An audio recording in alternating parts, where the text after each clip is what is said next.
Nithyananda, everybody. We're going to start with part 13 of the Anahanta Chakra today. And the Anahanta Chakra is located in the heart region. And I am reading through my wonderful book that I have the fortune of having for a while now. This is called The Guaranteed Solutions. So I have been reading from this book, and it's written by His Divine Holiness Bhagavan Nithyananda Paramashivam. So we've been talking about, so yesterday I missed doing the live video. I was busy with all the yoga preparations that, well, not just preparations, but the yoga events that we had on the 21st. So you might have seen the pictures on my Facebook wall of all the countries where we went out as a Sangha. Of course, I wasn't there at all of them, but we were preparing for all of them for a few days beforehand. And it was a beautiful day on the 21st. And of course, 22nd, yesterday I was busy with the Kalpataru. And then I got on to making sure that everybody got to see the pictures of the events. So I didn't come on live yesterday. And I missed doing part 13 yesterday. But today, of course, I'm back. So hi, Indrajit. Hello.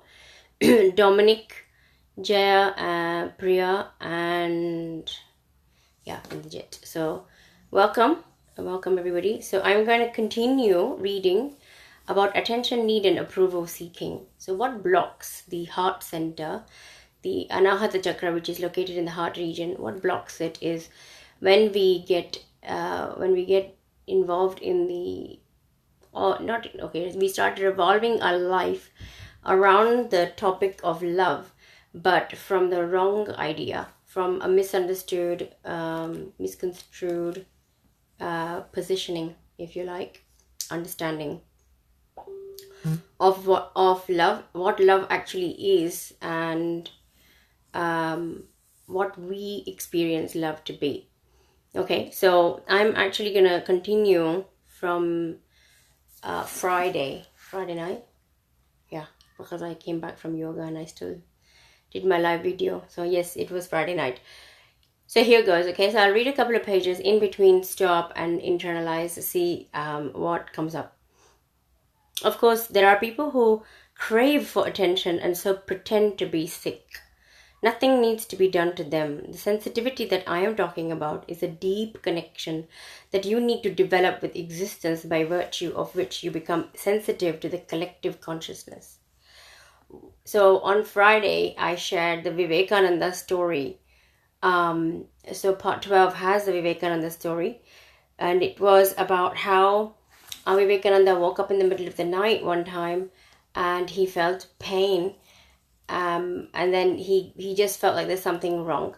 But next day they found out that there was a earthquake in a remote region somewhere, another part of the world.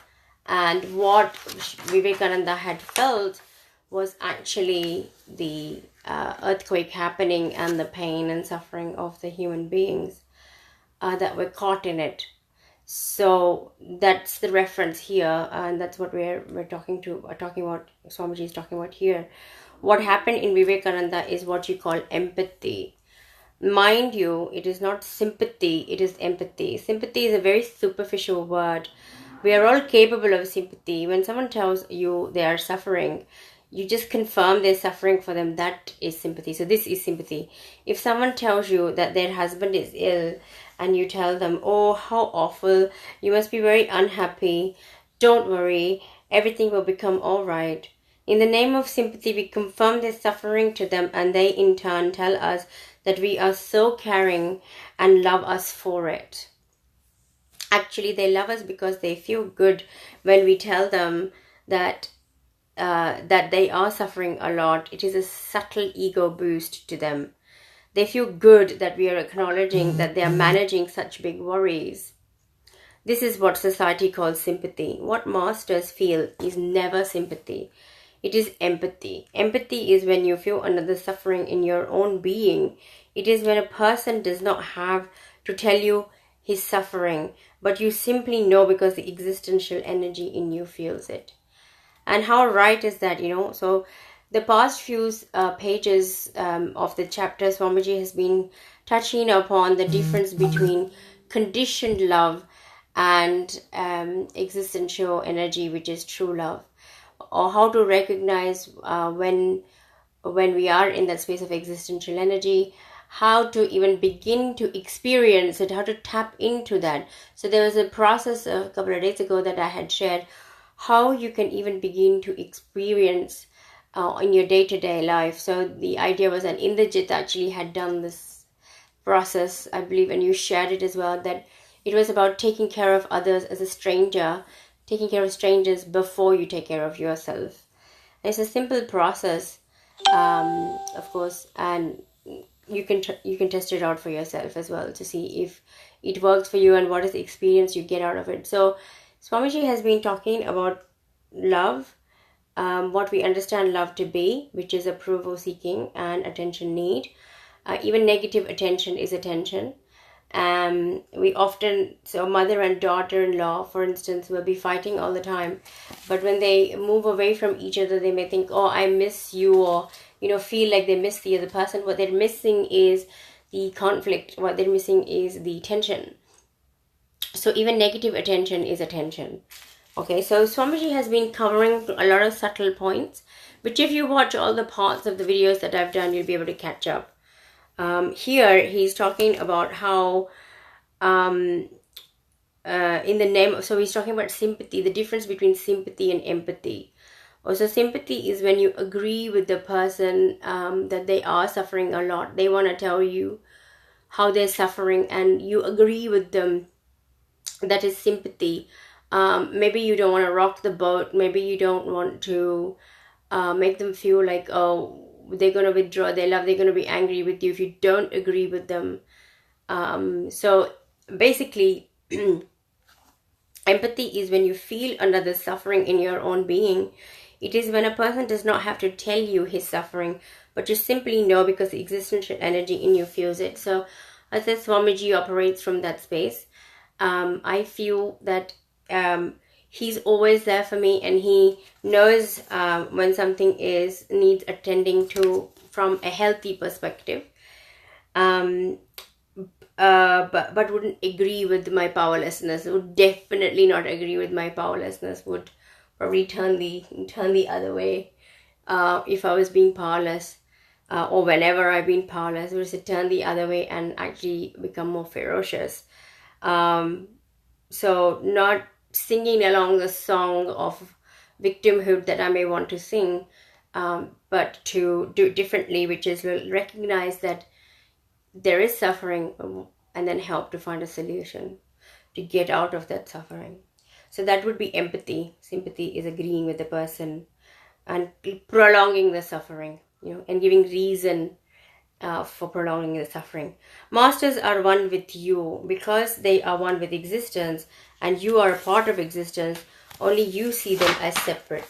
So we see the separateness, but the masters don't. Okay, and because they are one with you, they feel your pain in their heart. They don't know any other way, and they have the capacity to accept the suffering that comes with it also. Ordinary love gives birth to children, while real love gives birth to your own real self. Oh, how beautiful is that? I'll read that again. Okay, so ordinary love gives birth to children, while real love gives birth to your own real self. You give yourself a new birth, a transformation. Like how the caterpillar becomes a butterfly, man becomes a realized soul. You awaken to the energizing love that is laid dormant in you all along. When Vivekananda says, arise, awake, does it mean that we are sleeping? Of course. We are sleeping even without knowing that we are sleeping, and we pass judgments while we are asleep. We criticize when we are asleep. We condemn when we are asleep. We think we are awake and we criticize. We think we know everything about everything, including love. We think what we know is real love. And this is what the right now, the societal way, the conditioned way of living is, of living love, if you like, is really not love as love is meant to be. So here, I love this, where Swamiji is quoting Vivekananda and saying, arise, awake. And of course, the lower states of consciousness that we are in sometimes, or dwelling in and allowing ourselves to cherish that space, then here I would say that the reference is unconscious living. Okay, so unconscious living is like sleeping without even knowing that we are sleeping. So that's dangerous. And in that moment, we are passing judgments, we're criticizing, we're condemning. So how can we even begin to experience true existential energy, which is love, true love? How do we even begin to, to experience that if you're going to be in separateness and judgments? There's a small story. I'm going to read the small story out. A man had a wealthy old aunt whom he visited regularly. Oh yeah, this is my favorite story actually. It's really good. A man had a wealthy old aunt whom he visited regularly. He had one eye on her wealth and would go out of the way to please her. She had 2 cats which she was very fond of. The man knew this and would look after the cats religiously, hoping to win the lady over. So even doing something charitable, doing something caring has come from the idea that I'm going to get something back. So his secret wish was that she would make him a part of her will when she wrote it out. So he would come every day, feed the cats with the milk, play with them, spend a lot of time and go back. The old lady was very pleased at the way he looked after the cats. She was very happy when she saw the whole thing. Soon she passed away, and what she left him was the 2 cats. Okay, so what he was intending to, do all the work for, he intended to do the work to get money and to inherit her property or whatever it was that he had in mind. But because of the way he went about it, he obviously ended up inheriting the cats. Okay, so doing something to get something back, even if it is service, if it's done from the wrong context, it cannot be considered as service. So here she saw that he was so fond of the 2 cats that she left him the cats and died. You can imagine the disappointment in the man. He must have felt so terrible at having gone through all these months of affected love. He must have felt cheated. He must have burnt with anger and disappointment. Well, of course, because if I had invested so much time from a conditioned space to get something back and I wouldn't have got that back, then of course we would be disappointed, right? So with ordinary love, there is every possibility that you will feel cheated. People love for wealth, for the favors that they get done, for the words of advice that they get when they're in trouble, for other people's forgetful ways which they can exploit and whatnot. Love always comes with a reason. Love always comes with expectation. So we had worked on, Swamiji had touched upon expectations a couple of days ago when I read out the part which was about mother and child. Is that unconditioned love? And Swamiji touched upon that, well, we do have expectations, and if there is expectations, then it cannot be considered as true love. So Bhamati, for instance, the story of Bhamati, where she waited, decades, 3 decades, I believe, to even for her husband to even address her and to say, who are you, to talk to her. And she was like, okay, never mind me, you continue with your work, I don't want to disturb your work. So that level of unconditional love, which is serving somebody, loving somebody without any expectations, or doing things for people without expectations, charitable acts. But people will never accept this for a fact. They don't accept it because they are deluded by their own ordinary love. Okay, this is interesting. Swamiji's brought up the word deluded by ordinary love. Their own ordinary love. So as many people as there are, clearly that is that many different ways of interpreting and being in delusion about love. They think that this is the way love will happen. And they think they are so loving and that I am simply bringing down their love. So this is when they compare, obviously, that what Swamiji is doing for them versus what they are doing for themselves. So honestly, if you sit and think by yourself, you will understand what I'm saying. What I'm saying is nothing but the truth. Do an honest inquiry for yourself and see, you will know. Just sit down and try to visualize how you will react if your father or mother or sister behaved in a slightly different way towards you. That is enough. You will then understand what I'm saying. So I would say that I have touched upon most of these experiences that Swamiji is talking about. And I'm really enjoying reading to you guys, because I'm finding a lot of subtle depths and subtle ways of organizing, subtle ways of understanding, not organizing, understanding the finer details between the differences between smaller, finer, detailed differences between conditioned love and unconditional love. So I'm going to stop there for the time being and then start again tomorrow. But I want to say thank you all for watching. This time I did the reading and also stopping and internalizing.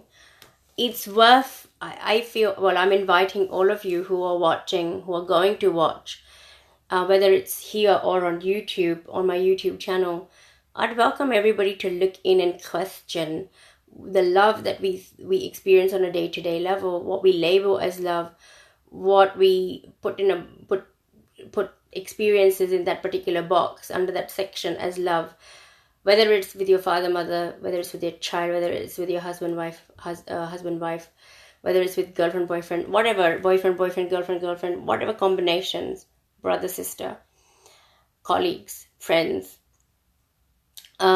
Just check in to see what you understand to be love. Is it conditional love or is it unconditional love? So I'm inviting everyone to just look in to see, are we just continuing every single day without even questioning why we're doing what we're doing? Okay, so I'll leave you with that and invite you to watch all the other parts on YouTube. It's a bit more easier to find on YouTube. So I will post my YouTube channel link here as well. Quick hello to Mahalakshmi and Desiree Richardson. Desiree? Oh, Saras Ma has said. So Desiree, good evening. Saras is saying radiant Ma, thank you. And Meeta, Amy, Vipul Sharma, Natpudan, and Ishan Patel in the Jet Bands. Yes, I shared earlier. So yes, Nithyanandam, please do consider internalizing, questioning why we do what we do. Is the love we experience conditioned or unconditional? Okay, so take a look. Please share your answers, your revelations, insights, clicks, whatever you call them, whatever works for you. Please do write. You can write to me in this, under this video, or any other time. I'd be happy to hear from you. So, or on my YouTube channel, wherever you'd like to leave a comment and share about your insights. That'll be good too. Thank you so much. I shall see you guys tomorrow. Nithyanandam.